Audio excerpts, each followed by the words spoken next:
ನಿಮ್ ಹೆಸರೇನಣ್ಣ? Hanuman. Hello friends, ಇವತ್ತಿನ ವಿಡಿಯೋದಲ್ಲಿ ನಾವು ಹನುಮಾನ್ ತೆಲುಗು ಭಾಷೆ ಆಕ್ಷನ್ ಅಡ್ವೆಂಚರ್ ಮೂವಿನೇ ನೋಡೋಣ. ಈ ಸಿನಿಮಾದ ರೇಟಿಂಗ್ ಬಗ್ಗೆ ಹೇಳೋದಾದರೆ 8.7 ಔಟ್ ಆಫ್ 10, 97% ಗೂಗಲಲ್ಲಿ ಸೆಲೆಕ್ಟ್ ಮಾಡಿದರೆ ಮತ್ತು ರೇಟಿಂಗ್ಸ್ ನೋಡಿದ್ರೆ ಗೊತ್ತಾಗುತ್ತೆ ಫ್ರೆಂಡ್ಸ್, ತುಂಬಾ ಚೆನ್ನಾಗಿದೆ ಅಂತ. ಫ್ರೆಂಡ್ಸ್, ಈ ಮೂವಿನ ಸ್ಟೋರಿ ಕಡೆ ಹೋಗೋಕ್ಕಿಂತ ಮುಂಚೆ ನೀವು ಇನ್ನೂ ನಮ್ಮ ಚಾನಲ್ನ ಸಬ್ಸ್ಕ್ರೈಬ್ ಆಗಿಲ್ಲ ಅಂದರೆ ಈ ಕೂಡಲೇ ಸಬ್ಸ್ಕ್ರೈಬ್ ಆಗಿ ಪಕ್ಕದಲ್ಲಿ ಇರೋ ಬೆಲ್ ಐಕಾನ್ ಪ್ರೆಸ್ ಮಾಡಿ ಯಾರಂತ ಕ್ಲಿಕ್ ಮಾಡಿ. ಕತೆ ಬಗ್ಗೆ ಹೇಳೋದಾದರೆ, ಹನುಮಂತು ಒಬ್ಬ ಸಣ್ಣ ಕಳ್ಳನಾಗಿರ್ತಾನೆ ಮತ್ತು ಅವನಿಗೆ ಒಬ್ಬಳು ಅಂಜಮ್ಮ ಅಂದರೆ ವರಲಕ್ಷ್ಮಿ ಶರತ್ಕುಮ ಎಂಬ ಅಕ್ಕ ಇರುತ್ತಾಳೆ ಮತ್ತು ಅವಳು ತನ್ನ ತಮ್ಮನನ್ನು ಅಪಾರ ಕಾಳಜಿ ವಹಿಸುತ್ತಾಳೆ. ಆದರೆ ಹನುಮಂತ ಅದೇ ಊರಿನ ಯುವತಿಯನ್ನು ಮೀನಾಕ್ಷಿಯನ್ನು ಪ್ರೀತಿಸುತ್ತಾನೆ.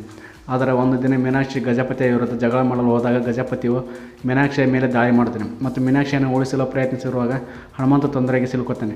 ಹೀಗಿರುವಾಗ ಹನುಮಂತುವಿಗೆ ಒಂದು ಅಮೂಲ್ಯವಾದ ಕಲ್ಲು ಸಿಕ್ಕಿ ಅದರ ಮೂಲಕ ಮಹಾಶಕ್ತಿಯನ್ನು ಪಡೆಯುತ್ತಾನೆ.